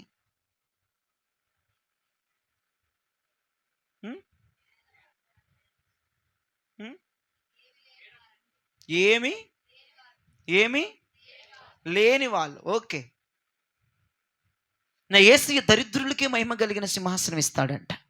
అంటే మనకి ఎంత ఉన్నా, మనకి ఎంత హోదా ఉండి, ఎంత పేరు ఉండి, భూమి మీద పలుకుబడి ఉండి, హ్యాపీగా తినటానికి ఉండి, ఉండటానికి ఉన్నా, మనం ఎలా ఎంచుకోవాలంటే భూమి మీద దరిద్రులుగానే మనం ఎంచబడి ఉండాలి, అణిగిమణిగి ఉండాలి. దేవునికి స్తోత్రం చెప్పండి. ఏమీ లేని దీనులుగా మనం మారిపోవాలి. ఈ రోజుల్లో సామెత ఉంది, అది నిజంగానే నెరవేరుతుంది. అన్నీ ఉన్నోడేమో అణిగిమనుకుంటున్నాడు, ఏమీ లేనిదేమో తై తై తై తై తై తై తై తై అని ఎగురుతుంది. నేను అంటాను, దీనుడు దరిద్రులు అన్నవారు ఎలా ఉంటారు? ఉన్నా లేనట్టుగా. దేవునికి మహిమ కలుగునగాక. ఉన్నా లేనట్టుగా దీనులు. ఒక పొగరు కానీ, ఒక హోందాతనం చూపించటం కానీ, వాళ్ళ వస్త్రదానంలో, వాళ్ళు మాట్లాడే మాటల్లో మీరు గమనించాలి, తగ్గిపోయి ఉంటారు. మాకిక్కడ మాకిక్కడ నచ్చదండి, మాకేంటండి ఇట్లా ఉంది, మేము అడ్జస్ట్ అవ్వలేమండి, మేము ఉండలేమండి. నీకు ఎంతున్నా, మీ తాత ముత్తాతలు ఎంత సంపాదించి నీకు పెట్టినా, లేదా నీ భర్తతో లేదా నీ తండ్రిలో ఆస్తులు నీకు ఉన్నా, కానీ మనం కనపడవలసిన విషయం ఏంటంటే, దేవుని బిడ్డలు ఎలా కనపడాలంటే లోకానికి ఒక దరిద్రులుగా, ఒక దీనులుగా కనపడాలి. దేవునికి స్తోత్రం కలుగునగాక. మా 2 వారాల క్రితం మోక్షరాణి గారు నన్ను ఎక్కడ తీసుకెళ్ళారు? కార్పొరేటర్ గారు ఇంటికి ఫస్ట్ తీసుకెళ్ళింది నన్ను కార్పొరేటర్ గారు. వాళ్ళ ఇంటికి తీసుకెళ్ళినప్పుడు సార్ ఉన్నారు, మేడం ఉన్నారు. వాళ్ళు మంచి ఉన్నతమైన పొజిషన్ వాళ్ళది. చాలా మనుషులు గంభీరంగా ఉన్నారు. నాకు కొంచెం ఆ సార్ని చూడగానే భయం వేసింది. ఒక మాటలు చాలా భయపడిపోయాను నేను. ఆయన ఉన్న పర్సనాలిటీకి, ఆయన ఉన్న దివిటీకి నేను భయపడిపోయాను. ఏందంటే నా ప్రాణం, వాళ్ళంతా ఉన్నతమైన అధికారులు సోఫాలో కూర్చోమన్నారు, కూర్చున్నాను. అసలు మీరు నమ్మరు, అసలు నాకు మత్తిపోయిన మోక్షరాయణ గారితో బయటకు వచ్చి అసలు భలే ఎంత దీనత్వమా. కొంచెం కూడా వాళ్ళ పదవి, కొంచెము కూడా వాళ్ళ స్టేటస్, కొంచెము కూడా వాళ్ళ కిరీటాలు, నేను ఒక్క మాటలో చెప్తున్నానండి, సిగ్గుపోయే మాట, వాళ్ళ కిరీటాలు తీసుకొచ్చి నా పాదాల దగ్గర పెట్టేశారు వాళ్ళు. ఒక్క మాటలో చెప్పాలండి, ఏసైకి స్తోత్రం చెప్తారా? నా వయసు ఏంటి, నేను ఉన్న పొజిషన్ ఏంటి, అసలు ఆ పెద్ద ఆయన లేదంటే ఆ మేడం గారు వాళ్ళు ఎంత ఒదిగిపోయి పిల్లల్లాగా మాట్లాడారు తెలుసా? అంటే ఒక్క ముక్కలో చెప్పాలంటే రాజరికం అంతా, ఘనత అంతా నాకు ఇచ్చేసి వాళ్ళు దరిద్రులుగా మాట్లాడారు అక్కడ. నాకు అలా మాట్లాడుతున్న చేతులు విసుక్కుంటే నాకు వయంతో అలాగే కూర్చుని సమాధానం చెప్తున్నాను నేను. అదండి ఇదండి ఇదండి. నాకు గొప్పలు పోవడం, ఎచ్చులు పోవడం నాకు ఇష్టం ఉండదు. అది నాకు యేసుప్రభు నేర్పించిన ఒక మంచి గుణం. అది నేను అణిగిమణిగే ఉండాలని ఇష్టపడతాను. వాళ్ళు తగ్గున్నారు కదా, కొంచెం నేను హోదాతనంతో నాకే తెలుసు అన్నట్టుగా మాట్లాడడం అన్నటువంటి లక్షణం నాకు రాదు. అది నా బ్రతుకులు నేను చచ్చిందాక కూడా నేను నేర్చుకోను కూడా. అలాంటి పద్ధతులు, ఎరగబడిపోయి మాట్లాడే పద్ధతులు.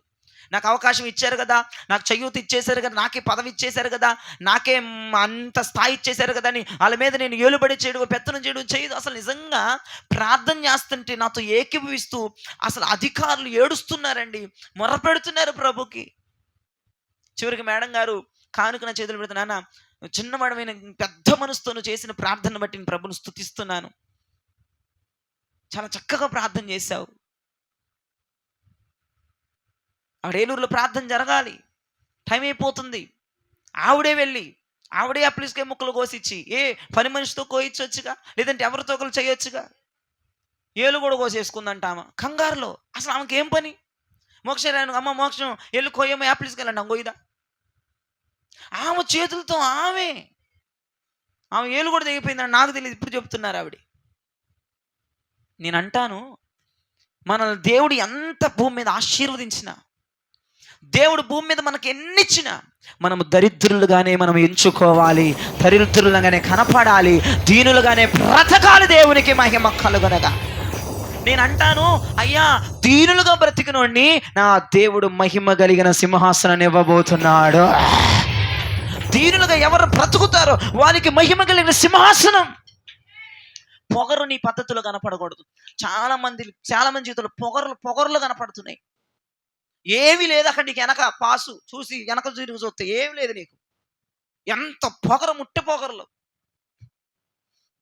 ఎంత బిల్డప్లు ఇస్తారు కొంతమంది, ఎంత ఎచ్చులు పోతారో కొంతమంది. నాకు ఏమో కోపం వద్దు అని చూస్తుంటే. అసలు వాళ్ళ మాటలో గర్వం,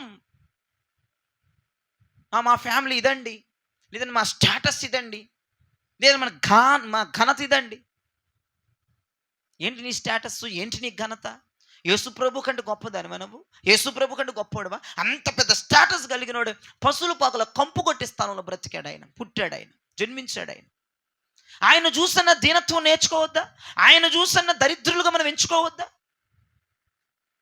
ఒక దేవుడే మానవుడుగా కనపడ్డాడు, ఒక యజమానుడే పనివాడుగా కనపడ్డాడు. దేవునికి మహిమ కలుగునగాక. ఒక రాజే పనివాడుగా కనపడితే, ఒక ధనవంతుడి దరిద్రుడుగా కనపడితే, ఏమీ లేని నిన్ను అన్నీ ఇచ్చి ఒక గద్దె మీద కూర్చోబెడితే నువ్వెందుకు కనపడలేకపోతున్నావు దరిద్రురాలుగా? నువ్వెందుకు కనపడలేకపోతున్నావు దీనుడుగా? నేనంటాను, దీనులకే సింహాసనం అంట. చెప్పండి ఈ మాట, దీనులకే సింహాసనం అంటానండి, దరిద్రులకే సింహాసనం అంట. మీరు నాకెళ్ళి చూసి చెప్పకుండా నీ పక్కన వాళ్ళకి సెకండ్ ఇచ్చి దీనులకే సింహాసనం అంటానండి, దరిద్రులకే సింహాసనం అంటానండి. దరిద్రులకి దీనులకే. పొగరబోతులకు కాదంట, ఎచ్చులు చూపించే వాళ్ళకి కాదంట, బడాయి పోయే వాళ్ళకి కాదంట, లడాయి పెట్టలకు కాదంట. దేవునికి మహిమ కలుగునుగాక. నీ మాటలో కానీ, చూపులో కానీ, వస్త్రధారణలో కానీ, నడకలో కానీ దరిద్రం కనపడాలి, దీనత్వం కనపడాలి, ఒదిగిపోవాలి, లొంగిపోవాలి, లోబడిపోవాలి, ఎంతున్నా లేనివాడిగా మిగిలిపోవాలి. నేర్చుకుందాం దీనత్వం, దీనముగా ఉండడం. పొగర మాటలు మానే, గర్వపు మాటలు మానే. నీ నోట నుంచి పొగరబోతు మాటలు, గర్వపు మాటలు వచ్చాయా, నీకు సింహాసనం లేదు. నీకు సింహాసనం కావాలంటే ఓసిగా రాదు. అక్కడ ఏసైకే ఓసిగా రాలేదు సింహాసనం, నీకెట్టవుతుంది? ఏసై అంటున్నాడు, నా దగ్గర ఉన్న అధికారులు ఎవరో తెలుసా? జయించిన వాళ్ళు అంటారు. దేవునికి స్తోత్రం. రెండోది, నా దగ్గర ఉన్న వాళ్ళు ఎవరో తెలుసా? దరిద్రులు. హల్లెలూయా. ఏమండి, యేసు ప్రభు దగ్గర ఉన్న వాళ్ళు దరిద్రులా? ఒక దూత, పనికిమాలిన దూత, అందుకే లూసిఫర్ అయింది అది. అలా పనికిమాలిన గుంపు ఉండొద్దు సంఘంలో. ఎంతగానో దేవుడు ఆశీర్వదించినా ఏమీ లేని వారిగా మనం బ్రతకాలి, మనం తగ్గిపోవాలి, మనం దీన స్థితిలోనికి రావాలి. నేను కొన్ని ఫ్యామిలీలు వాళ్ళు చూసినప్పుడు, వాళ్ళు ఎంత మా ఉన్నోళ్ళైనా వాళ్ళ మాట కానీ, వాళ్ళ వస్త్రధారణలు కానీ, వాళ్ళ రిసీవింగ్లో మనకు భలే అనిపిస్తాయి. ఏలూరులో కొన్ని సంవత్సరాల క్రితం ఎస్ఐ గారి ఇంటికి ఆయన పోలీసు, అది కూడా అక్షరాణి గారికి తెలుసు. వాళ్ళ ఇంటికి వెళ్ళినప్పుడు అసలు వాళ్ళ రిసీవింగ్ కావచ్చు, వాళ్ళు చేసిన మర్యాదలు కావచ్చు, నాకు నిజంగా మైండ్ పోయేది. అందుకే దేవుడు వాళ్ళని అలా ఆశీర్వదిస్తున్నాడు. దేవుడు వాళ్ళని నేను ఆశీర్వదించకపోవడానికి కారణం ఏంటి తెలుసు? మరి దీనికి కొంచెం చేస్తే ఎక్కువ చేస్తుంది అని దేవుడు అక్కడితో ఆపేశాడు అనుకుంటా ఆశీర్వాదాలు. నేను అనుకుంటుంది అయితే అది.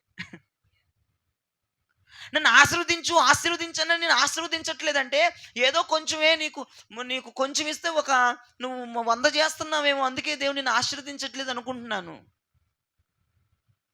దేవుడు ఎంత ఇచ్చినా ఒదిగిపోయామనుకో, దేవుడు ఎంత ఇచ్చినా నేను దరిద్రుణ్ణి అన్నామనుకో, దేవుడు ఎంత ఇచ్చినా లోబడిపోతున్నాం అనుకో, ఇంకా నిన్ను ఆశీర్వదించి నిన్ను విజయ పదం మీద నడిపించి నీకు తవలవర్ణ సింహాసనం, మహిమ కలిగిన సింహాసనం ఇవ్వగలిగిన దేవుడు ఆయన.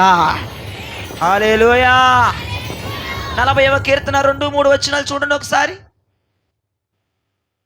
40వ కీర్తన 2-3 వచనాలు. నాశనకరమైన గుంటలో నుండి, ఆ జిగటగల దొంగ ఊబిలో నుండి ఆయన నన్ను పైకెత్తెను. దేవునికి మహిమ కలుగునుగాక.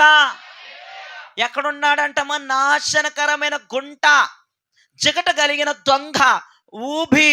దేవుడు పై ఎవరిని లేపుతాడంటమ్మా? గర్విష్ఠుల్ని కాదంటమ్మా, గర్విష్ఠులు కాదంటమ్మా, పొగరబోతులను కాదమ్మా, స్టైల్ చేసే వాళ్ళు కాదమ్మా, తగ్గింపు లేని వాళ్ళు కాదమ్మా, మాట విననోళ్ళు కాదమ్మా వాళ్ళు. హలో, నాశనకరమైన గుంటలో ఉన్న వాళ్ళు దరిద్రులు. దేవునికి స్తోత్రం చెప్పండి. శ్రమల్లో, బాధల్లో, దుఃఖాల్లో, నిందల్లో ఉన్నారు. ఎవరో తెలుసమ్మా? అణిగి ఉండేవాళ్ళమ్మా. ఇప్పుడు నేను అంటానండి, మాట వినేవాళ్ళు ఎవరండి? దరిద్రులు. మాట విననోళ్ళు ఎవరండి? పొగరబోతోళ్ళు. ఇప్పుడు మాట వినట్లేదంటే ఎందుకే నీకు ఇంత పొగరు అంటావానవా? నువ్వు యేసయ్య మాట వినకపోతే, వాక్యం చెప్తున్న మాట వినకపోతే నువ్వు పొగరబోద్దానవా, దరిద్రుద్దానవా? పొగరబోతులా కదా. నువ్వు మాట వినట్లేదంటే పొగరబోతులా కదా. ఈ రోజున పొగరబోతులు నాశనకరమైన గుంటలో ఉంటే వాళ్ళు లేపబడతారా? జిగట కలిగిన దొంగ ఊబిలో ఉంటే వాళ్ళు రక్షించబడతారా? ఇప్పుడు నేనంటాను, నువ్వు నాశనకరమైన ఊబిలో ఉన్నావు కాదనట్లా, జిగట కలిగిన దొంగ ఊబిలో ఉన్నావు, నాశనకరమైన గుంటలో ఉన్నావు కాదనట్లా, నువ్వు దరిద్రులు ఎవరు కాదు అందుకే లేపబడట్లా, నీకు తగ్గింపు లేదు అందుకే లేపబడట్లా, మీరు దీనులు కాదు అందుకే లేపబడట్లా, మీరు ఏసై మాటలు వినరు, మీరు ఏసైకి లోబడరు, ఏసై చెప్పింది చేయరు, ఏసై మార్గంలో ఫాలో అవ్వరు, మీ ఇష్టానుసారంగా చేసుకుంటారు. కాబట్టి నా దేవుడు మిమ్మల్ని పొగరబోతులుగా ఎంచాడు కొంతమందిని. ఆలోచించండి అమ్మా. ఈ రాత్రి గనక నీవు దీనురాలువైతే, నీవు దీనుడివైతే, ఒకవేళ నీవు అలా లేకపోయినా ఈ రాత్రి నా యేసయ్య మాటకు లోబడిపోయి నువ్వు దీనత్వముతో బ్రతకగలిగితే నీ నాశనకరమైన గుంటలో నుంచి లేపి నా దేవుడు మహిమ కలిగిన సింహాసనం ఇవ్వబోతున్నాడు. దొంగ ఊపిలో నుంచి నా దేవుని రక్షించి మహిమ కలిగిన సింహాసనం మీద పెట్టబోతున్నాడు.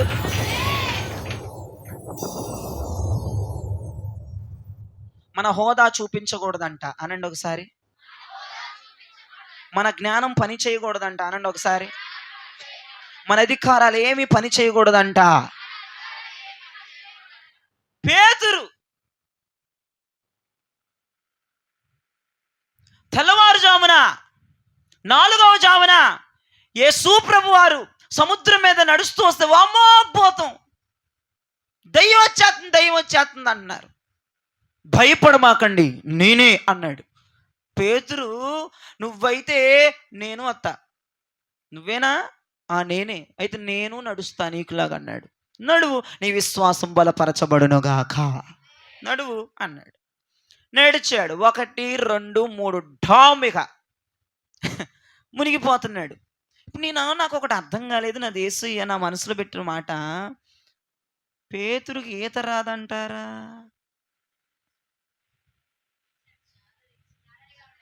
ఈత వచ్చా రాదా?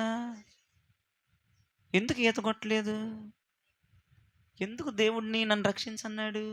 సరే పోనీ ఇలా మునిగిపోయేవాడు ఇలా ఒకళ్ళు వెనక్కి ఈత కొడతారు. ఒకవేళ వెనక్కిలా చెయ్యన్న పడవ అందే స్థాయిలో ఉంది, పడవ దగ్గరే ఉంది, ఆ పడవను పట్టుకోనన్న లెగలేదంటారా? ఎందుకని లెగలేకపోయాడు? నన్ను రక్షించిన దేవుణ్ణే ఎందుకు అడిగాడు? ఈతొచ్చినా ఎందుకు కొట్టలేదు? వెనక పడవున్నా ఎందుకు పట్టుకోలేదు సపోర్ట్గా? దేవుణ్ణి అమ్మా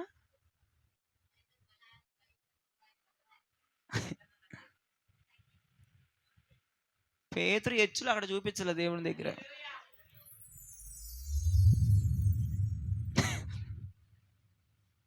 దేవునికి మహిమ కలుగునుగాక. యేసై మీద ఆధారపడటం నేర్చుకుందాం. దేవునికి స్తోత్రం. పేతురికి ఈతొచ్చు, గజ్జెతగాడు చాలరి, సముద్రములో అవలేలగా ఈత కొట్ట కలిగిన కెపాసిటీ ఉన్నా తన హోదా, తన జ్ఞానం, తన బలం నీ ముందు ఎందుకు పనికి రాదని ఆయనకి చెయ్యి అప్పగించాలా నిలబడిపోయాడు. దేవునికి స్తోత్రం. వాళ్ళు మాత్రమే లేపబడతారు, వాళ్ళు మాత్రమే జిగట కలిగిన ఊపిలో నుంచి, నాశనకరమైన గుంటలోంచి లేపబడి మహిమ కలిగిన సింహాసనాల మీద కూర్చోబెట్టబడతారు. నీ హోదా కనపడొద్దు, నీ టెక్కు కనపడొద్దు, నీ ఇంటి పేరు కనపడొద్దు, నీ రాజరికం కనపడొద్దు. గొప్పింటి దానివైనా, ఆస్తులు మొత్తం నీకే భూప్రపంచం మీద ఉన్నా కానీ నీ చెయ్యిన ప్రభు వైపే చూపించగలగాలి. అవేవి నన్ను కాపాడలేవు నాయనా.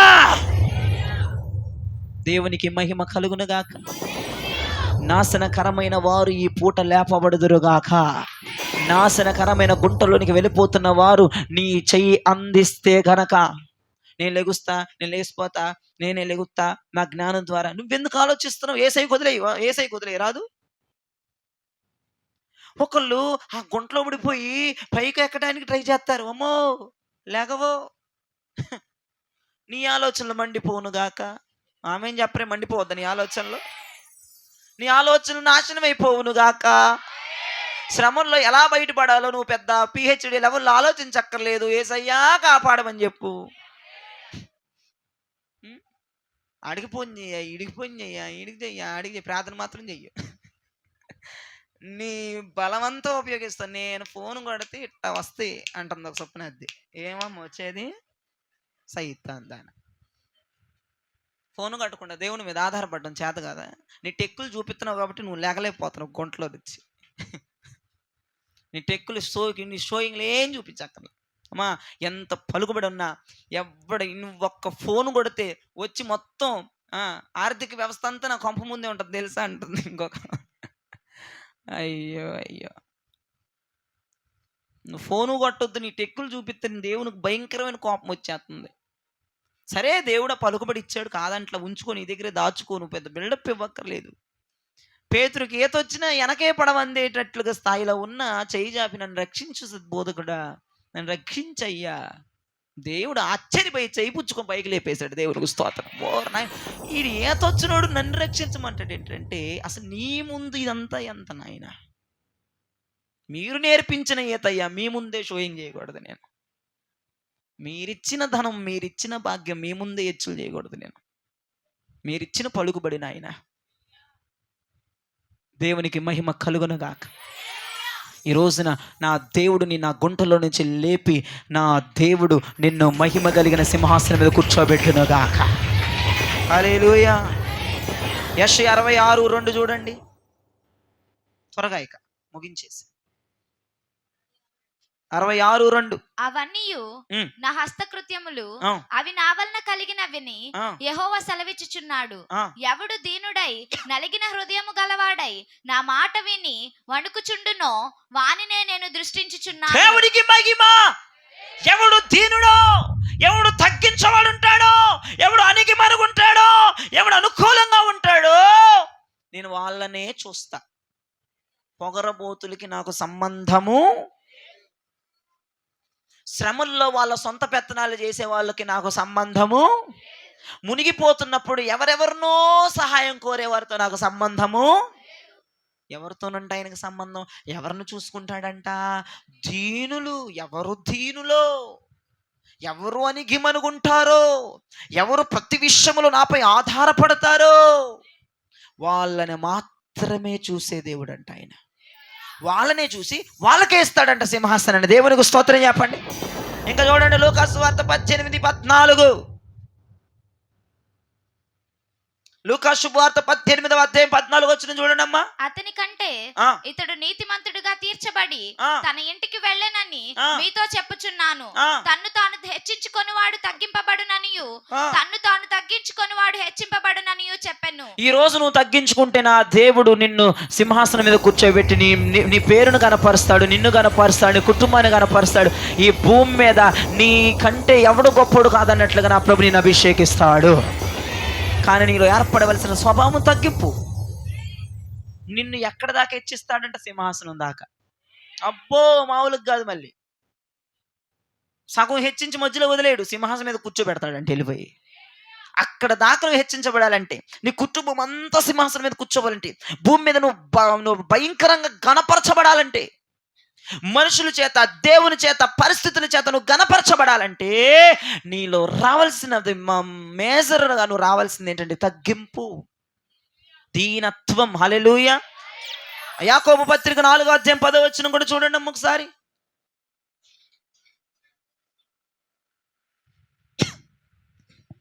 ప్రభువు దృష్టికి మిమ్మును మీరు తగ్గించుకొనుడి, అప్పుడు ఆయన మిమ్మును హెచ్చించును. దేవునికి మహిమ కలుగునుగాక. ఎప్పుడు దేవుని విషయంలో, అంటే దేవుని దృష్టికి తగ్గించుకోమంటే నువ్వు మనుషుల దగ్గర తగ్గుంటే అది దేవుని దృష్టిలో నువ్వు తగ్గించబడినట్లే. దేవునికి స్తోత్రం కలుగునుగాక. నువ్వు దేవుని దృష్టికి తగ్గించుకో, నా దేవుడి రాత్రిని హెచ్చించడానికి ఆయన ససిద్ధముగా ఉన్న దేవుడు ఆయన. గిద్యోను అన్నాడు, నేను కనిష్ఠున్నయ్యా, నా గోత్రం కనిష్టమైనది, నా కుటుంబం అబ్బా దొరికేవర మంచోడివి. దేవునికి స్తోత్రం కలుగునుగాక. దేవుని ముందర ఎంత తగ్గించబడుతున్నాడో దేవుడు అంటున్నాడు, పరాక్రమము కలిగిన బలాఢ్యుడా. ఈయన అంటాడు, గిద్యోను అంటాడు, అయ్యా నేను పరాక్రమం కలిగిన బలాఢ్యుడిని కాదయ్యా, నీ ముందు నేనెంతయ్యా, నా గోత్రం చిన్నదయ్యా, కుటుంబంలో చిన్నయ్యా, దొరికెవరు సరైనోడవని మిద్యానీయుల మీద బలమైన ఎవల రొట్టెగా దొర్లించాడు నా దేవుడు.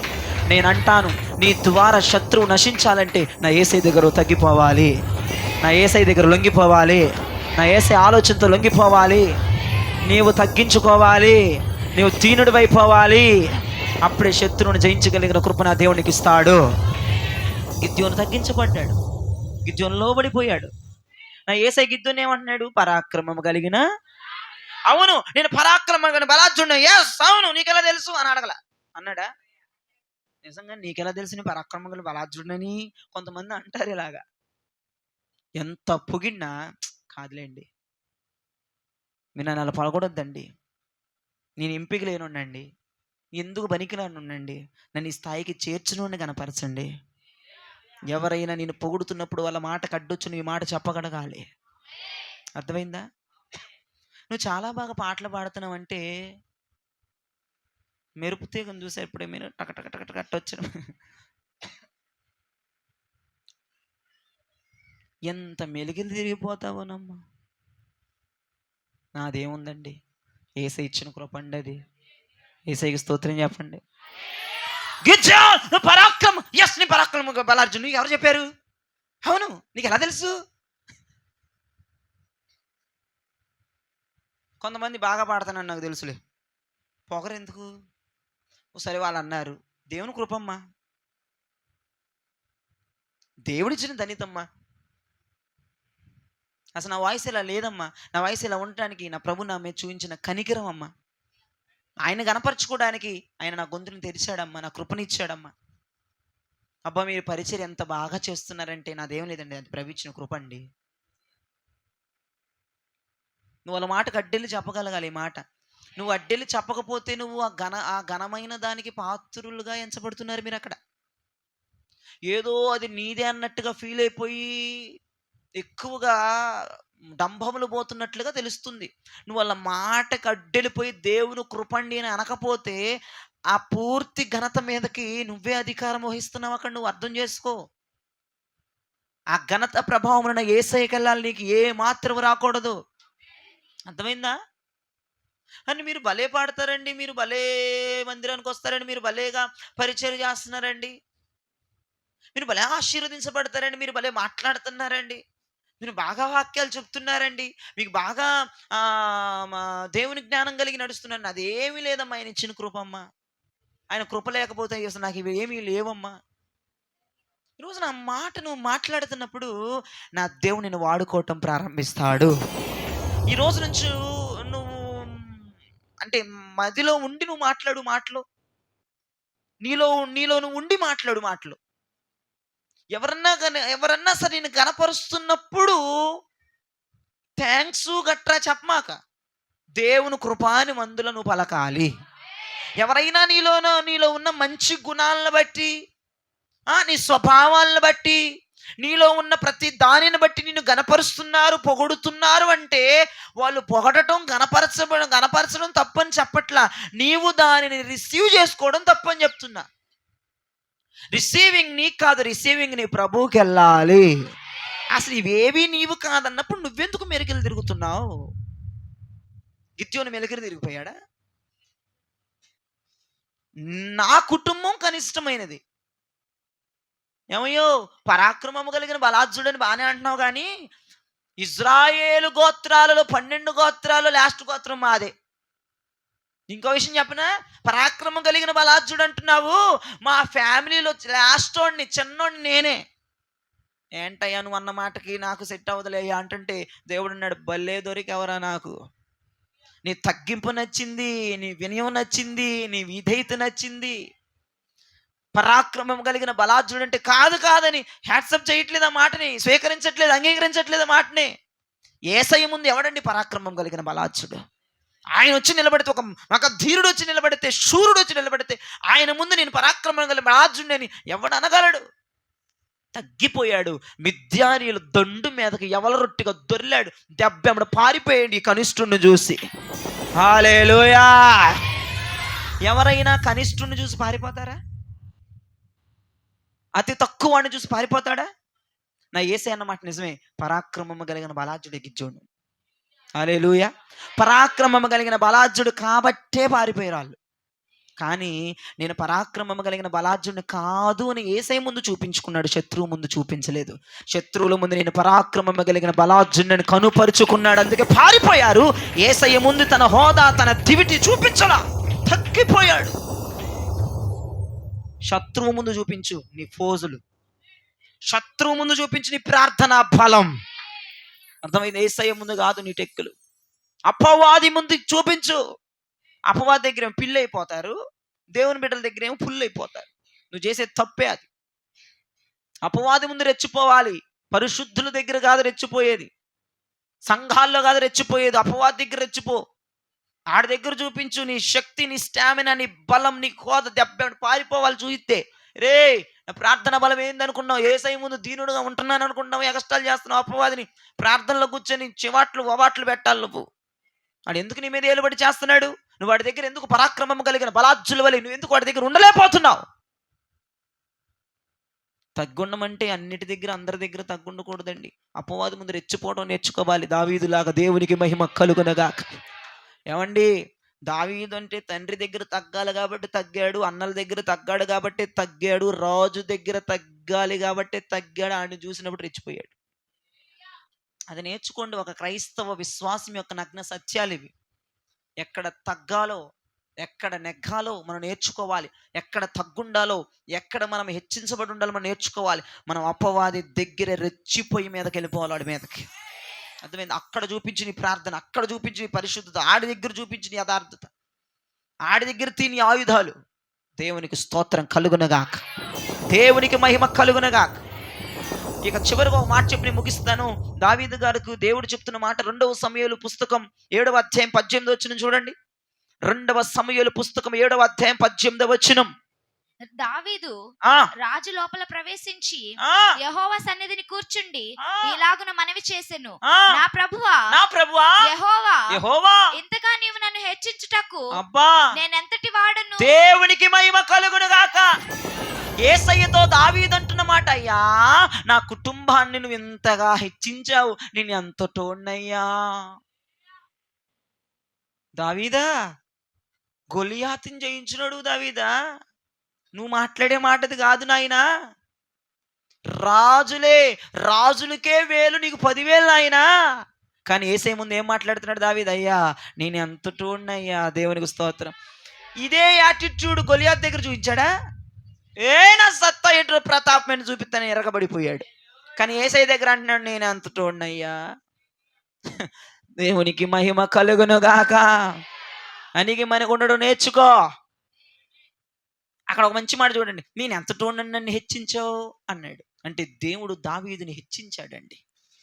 దేవుడు దావీదు కుటుంబాన్ని ఒక మంచి స్థాయిలో కూర్చోబెట్టాడు. ఎందుకంటే దావీదు కుటుంబం అంతా తగ్గి ఉండి, లోబడి ఉండి, దీనత్వము కలిగిన కుటుంబం దావీదు కుటుంబం. అందుకే దావీదు కుటుంబాన్ని ఆయన సింహాసనానికి ఎక్కించాడు. ఇశ్రాయేలు సింహాసనమును స్వాధీనపరుచుకున్నాడు దావీదు. దేవునికి మహిమ కలుగా. ఎంత 128 సంస్థానాలకు రాజు అయిపోయాడు దావీదు. దావీదు అంటున్న మాటలయ్యా, నన్ను ఇంతగా ఎందుకు హెచ్చించావు? ఏ పాట ఉండని, ఏం చేశానని నన్ను ఇంతగా హెచ్చించావు?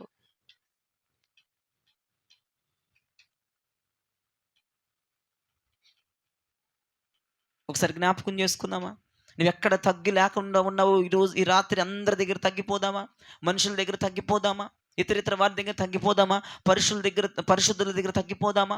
దేవుని మాటకు లోబడిపోదామా? ఒక దరిద్రులుగా మనల్ని మనం ఎంచుకుందామా? ఎంత కలిగి ఉన్నా, ఎంత ఆశీర్వాదం పొందుతున్నా లోబడి ఉండేటువంటి తత్వాన్ని కలిగి ఉందామా? దేవుని నిన్ను భూమి మీద ఎంత ఆశీర్వదించినా నువ్వు తగ్గి ఉండే కృపను పొందుకోగలవా? జ్ఞాపకం చేసుకో ప్రియదేవజనమా. దావీదు కుటుంబాన్ని దేవుడు హెచ్చించినట్లుగా, గిద్యోని దేవుడు హెచ్చించినట్లుగా నా దేవుడి రాత్రి మనందరినీ హెచ్చించునుగాక.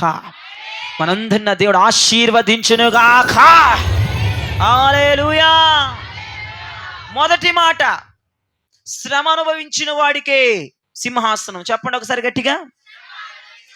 ఇప్పుడు నువ్వు అనుభవిస్తున్న శ్రమలకి నీకు సింహాసనము దొరకబోతుంది. ఈ మాట బాగానే ఉంది, దేవునికి స్తోత్రం అనుకుంటుంది ఒక ఆమె. 2వ మాటకు వద్దాం. జయించునోడే సింహాసనాన్ని స్వాధీనపరుచుకుంటాడంట. 3వ మాటకు వద్దాం. దరిద్రులకే సింహాసనం అంట. దేవునికి మహిమ కలుగునగాక. ఈ 3 మాటలని హృదయంలో పెట్టుకో. నువ్వు శ్రమలు అనుభవిస్తున్నమాట వాస్తవమే, నిందించబడుతున్నమాట వాస్తవమే, గాయపరచబడుతున్నావన్నమాట వాస్తవమే, సింహాసనం రాబోతుంది అన్నమాట కూడా. సింహాసనం ఎవరికి వస్తుంది అన్న మాటకి ఎందుకు వస్తే జయించిన వారికి అన్నమాట డబుల్ వాస్తవం. జయించిన వారితో పాటుగా దీనుడికి దరిద్రుడికి ఆ సింహాసనం అందుతుంది అన్న మాట ఇంకా గొప్ప ఆశీర్వాదమైన మాటగా ఈ రాత్రి హైలైట్ అయిపోతున్న మాట. దేవునికి స్తోత్రం కలుగునుగాక. ఓవరాల్గా సింహాసనం ఇస్తాడు. శ్రమ అనుభవించేవాడికి సింహాసనం, జయించినోడికి సింహాసనం, దీనుడికి సింహాసనం, ఓవరాల్గా జయించి దీనుడైన వాడికి సింహాసనం. దేవునికి స్తోత్రం. ఈ 3 మాటలు కలిపి చెప్తా. మీకు కష్టం ఉంది కదా, అయ్యా శ్రమలు అనుభవిస్తున్న వారికి సింహాసనం అన్నావు, ఆ మొట్టమొదటి మాటే నాకు కావాలంటే కుదరదు. అయ్యా జయించాలండి కొంచెం కష్టం అయ్యా, అక్కడ సింహాసనం పోతుందిగా. మరి ఈ శ్రమలు అనుభవిస్తున్న దానికన్నా కొంచెం సింహాసనం, ఎక్కువ సింహాసనం ఉండదు నీకు. సింహాసనాన్ని కోసి నీకు ఒక భాగం ఇవ్వడు, ఒకటే సింహాసనం ఉంది. శ్రమలు అనుభవించిన వారికి సింహాసనం, జయించిన వారికి సింహాసనం, దీనులకు సింహాసనం. ఈ రెండేది కష్టం, ఫస్ట్ది ఈజీగా ఉంది, ఈ రెండు ఎందుకు ఎత్తుకొచ్చావు? ఇప్పుడు 3 కలిపి చెప్తా. మీకు ఈ 3 చెప్తేనే మీకు అర్థమైద్ది. ఈ 3 వేరుమర్చి చెప్పామనుకో మొట్టమొదటి మాట దగ్గర ఆగిపోతావు. శ్రమలను జయించిన వాడికి సింహాసనము, నిందలను జయించిన వాడికి సింహాసనము, రోగములను జయించిన వాడికి సింహాసనము, గాయాన్ని జయించిన వాడికి సింహాసనము. దేవునికి మహిమ. ఇప్పుడు అర్థమైందా? పాపాన్ని జయించిన వాడికి సింహాసనము. శ్రమల్లో కూరుకుపోకుండా నాకే ఎందుకు బాధలు, నాకే ఎందుకు ఏడుపు, నాకే ఎందుకు దుఃఖం, నాకే ఎందుకు అప్పులు, నాకే ఎందుకు ఈ గాయం అంటే దాన్ని జయించడానికి సింహాసనం వచ్చేస్తుంది. జయించే గుణం నా దేవుడు నీలో పెట్టునుగాక. మనం ఆయనతో కలిసి రాజ పరిపాలన చేయుదుముగాక. వీటన్నిటిలో ఒక మంచి మాట, నా యేసయ్య నిన్ను గణపరచబోతున్నాడు. భూమి మీద గణపరుస్తాడు, ఆయన వచ్చినప్పుడు నీకు సింహాసనం ఇస్తాడు. ఇప్పుడు నేను ఈ రాత్రి నీకు ఇవ్వబోయే ఈ యొక్క అభిషేకము నిన్ను ఘనపరచబడే అభిషేకము. నిన్ను నా యేసయ్య చేత, నా యేసయ్య నోటిలో నీ పేరు నానబోతుంది. నా దేవుడు నిన్ను భూమి మీద ఘనపరచబోతున్నాడు. నా యేసయ్య నామము తండ్రి ఎలా ఘనపరిచాడో ఈ భూమి మీద నీకు ఆ ఘనత రాబోతుంది. ఇన్ని సంవత్సరాలు, ఇన్ని రోజులు ఘనహీనంగా బ్రతుకుతున్నావు. ఈ రోజున ఘనత ప్రభావములను నేను పొందుకోవడానికి నా యేసే కృప చూపించి ఆయన రాబోతున్న తరుణంలో సింహాసనమును నీకు ఇచ్చే ప్రాసెస్ దేవుడు చేయబోతున్నాడు. ప్రస్తుతానికి తైలము ద్వారా నీవు ఘనపరచబడబోయే కృప. ఇంకో మాట ఉండోయ్, నిన్ను నా దేవుడు గణపరుస్తుండగా ఎచ్చులు పోవద్దని చెప్పింది, అందుకే దీనులుగా. అర్థమవుతుందండి? మళ్ళీ అదొక భయం ఏర్పడింది నాకు. ఎక్కడ నిన్ను గణపరిస్తే ఎక్కడ ఎచ్చులు పోతావో. ఎచ్చులు పోని వాళ్ళందరూ దేవునికి స్తోత్రం చెప్పండి అమ్మా. నిజమంటారా అబద్ధం అంటారా తల్లులారా? అందుకే నా దేవుడు నేను గణపరచట్లేదేమో నేను అనుకుంటున్నాను. దీన్ని ఎక్కడ కనపరిస్తే నాకంటే రెచ్చిపోద్దని దేవుడు భయపడిపో. దేవునికి ఎప్పుడు భయం ఏర్పడిందంటే ఆదిలోనే భయం ఏర్పడింది ఆయన. ఆదిలోనే భయం ఉంది దేవునికి. అందుకే తన బిడ్డలకి ఏదో ఒక ముళ్ళుని పెట్టి, పౌలు గారు అన్నారు కదా, ఎందుకయ్యా నాకు ఈ ముళ్ళు ఏంటయ్యా అంటే, ఒరే నీకు విశేషమైన ప్రత్యక్షతలు నువ్వు ఎక్కడ పోజు కొడతావోనని ముళ్ళు పెట్టాను అన్నాడు ఆయన. మరి నా దేవుడు నిన్ను గణపరుస్తాడమ్మా. గణపరిస్తే మరి ఆ గణపరచే విధానంలో నా యేసయ్యకు నువ్వు ఘనత తేవాలి. నువ్వు ఎచ్చులు పోకుండా, నువ్వు డంబాలు కొట్టకుండా ఉంటే నా దేవుడు నిన్ను తైలము ద్వారా రాత్రి గణపరచబోతున్నాడు. గణపరచబడాలని అందరికీ ఉంటుంది. నీ ఏంటయ్యా నాకు ఈ ఘనహీనమైన పరిస్థితి ఏంటయ్యా, నాకు ఈ నిందల పాలు ఏంటయ్యా, నా జీవితం ఈ దరిద్రం ఏంటి, నన్ను గణపరిచయ్యా అని అందరూ అంటారు. కానీ దేవుడు గణపరచడానికి పెద్ద విశేషం ఏంటి, గణపరిచేస్తాడు. గణపరచాలంటే మామూలు కదా, గణపరుస్తాడు. కానీ గణపరిస్తే ఎక్కడ ఆయన కంటే ఎక్కువగా, లేదంటే గణపరిస్తే ఎక్కడ ఆగదో బండి అని దేవుడు ఆలోచిస్తున్నాడు. ఈ పూట కనుక ఈ దేవుని యొక్క మనసులో ఉన్న ఆలోచన మరి తీసేసే మాట నువ్వు చెప్తే దేవుడు గణపరుస్తాడు. లేదయ్యా నేను మంచోడిని, నేను మంచి బిడ్డని, మంచి కుమార్తెని, మంచి కుమారుని, నువ్వు నన్ను గణపరిచయ్యా, నీకు ఇచ్చేది నీకు ఇస్తాను, నేనేమి ఎచ్చులు పోను, నేనేమి రెచ్చిపోను అని గనక నువ్వు మాట ఇవ్వగలిగితే, ప్రమాణం చేయగలిగితే, దేవుడు మనసులోకి ఉన్న భయాన్ని పోగొడితే ధైర్యంగా నేను గణపరుస్తాడు. దేవుని మనసులో ఉన్న భయాన్ని పోగొడతారా? ఎట్ట పోగొడతావు? తగ్గించుకొని పోగొడతావా? అంటే ఏమి ఇవ్వకుండా తగ్గించుకుంటావా? అయ్యా మీరు నాకు ఇచ్చి చూడండి, ఇచ్చి చూస్తే మందిరానికి రావు. ఆయనకి అందుకేనండి అమ్మ దేవునికి కూడా భయం ఉందంటే మీరు నమ్మకపోరు. దేవునికి స్తోత్రం. దేవునికి భయం ఉండడం పిచ్చెక్కిపోతున్నాం ఈ మాట. ఆయన భయపడటం ఏంటి అసలు? ఆయన కూడా కొన్ని సందర్భాల్లో భయపడాల్సి వస్తుంది. కాబట్టి ఆయనలో ఉన్న భయాన్ని తీసేసే బిడ్డలుగా మనం ఉండాలి. నువ్వు నన్ను ఎంతగా భూమి మీద ఆశీర్వదించిన, నువ్వు నన్ను ఎంతగా నన్ను కనపరిచిన, నీ మందిరాన్ని వదలను, నిన్ను వదలను, నీ ధ్యానాన్ని వదలను. రుణపడిపోయి ఉంటాను నేను బ్రతికినంత కాలం. ఈ భరోసా నా దేవునికి ఇవ్వగలగాలి. అందుకే పాత నిబంధన గ్రంథం అంతా భక్తులతో దేవుడు నిబంధన చేస్తాడు. వాళ్ళు కూడా ఈయనతో నిబంధన చేస్తారు దేవునితో. ఏంటి నిబంధన? నీవు నిందారహితుడిగా ఉండి నేను నిన్ను, అబ్రహాముతో అంటున్నాడుగా ప్రభు, నీవు నిందారహితుడిగా ఉంటే నేను అనేక జనములకు నేను నిన్ను తండ్రిగా. దేవుడు ఏమంటున్నాడు? ఒరే, ఫస్ట్ నువ్వు నిందారహితుడిగా ఉండు, అప్పుడు నేను నిన్ను గణపరుస్తాను. ఇప్పుడు నా ప్రభు అంటున్నాడు, ఫస్ట్ నువ్వు తగ్గించుకుంటానంటేనే, ఎంత ఆయన ఇచ్చినా, ఎంత ఆశీర్వదించినా, ఎంత అభిషేకం కుమ్మరించినా, ఈ భూమి మీద నీకు కావలసిన ఈవులు ఇచ్చినా, యేసయ్యా నేను తగ్గించుకుంటాను. యేసయ్యా ఒక గిద్యోను లాగా నన్ను నువ్వు పరాక్రమం కలిగిన బలార్జుని చేసిన నేను కనిష్ఠుడుగానే నీకు కనబడిపోతానయ్యా. నువ్వు నాకు ఎంత ఇచ్చినా నీ సన్నిధి మాననయ్యా. నువ్వు నాకు ఎంత ఇచ్చినా నువ్వు నన్ను ఆశీర్వదిస్తే ఈ ఆశీర్వాదాల్లో పడిపోయి నేను నిన్ను మర్చిపోనయ్యా అని నువ్వు గనక యేసయ్యకి ఒక నిబంధన చేయగలిగితే, ఖచ్చితంగా నా యేసయ్య నిన్ను ఆత్మాభిషేకంతో నింపి, ఈ క్రొత్త తైలముతో నింపి నిన్ను ఘనపరచుటకు ఆయన సిద్ధపరచబడుతున్నాడు. హల్లెలూయా! నా దేవుడి రాత్రిని మిమ్మల్ని అందరినీ ఘనపరచునుగాక, ఒక మంచి స్థాయిలో నిలబెట్టునుగాక. నిలబెట్టుటకై ఈ క్రొత్త తైలముని తల మీదకి దిగి వచ్చునుగాక. ఈ తైలము నీ మీద ఉంటూ ఉండగానే ఆయన వచ్చినప్పుడు అధికారులు జయించిన వారికి, దీనులకు సింహాసనం ఇస్తానన్న మాట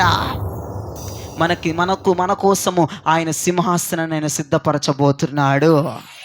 జయించు, దీనత్వం కలిగి ఉండు, శ్రమలను జయించు, దీనత్వాన్ని కలిగి ఉండు. సింహాసనం రాబోతుంది. ఇప్పుడు నీకు ఘనత రాబోతుంది. ఇప్పుడు నేను ఘనపరిచి రేపటి రోజు నీకు సింహాసనాన్ని ఇవ్వబోతున్నాడు. మనమందరము ఆ ఘనతకు పాత్రులుగా మారిపోవాలి. మనమందరము ఆశీర్వాదానికి పాత్రలుగా మారిపోవాలి. మనమందరము తగ్గించబడాలి. ఈ వాక్యం మన ప్రభు దీవించి మిమ్మల్ని ఆశీర్వదించునుగాక. ఆమేన్.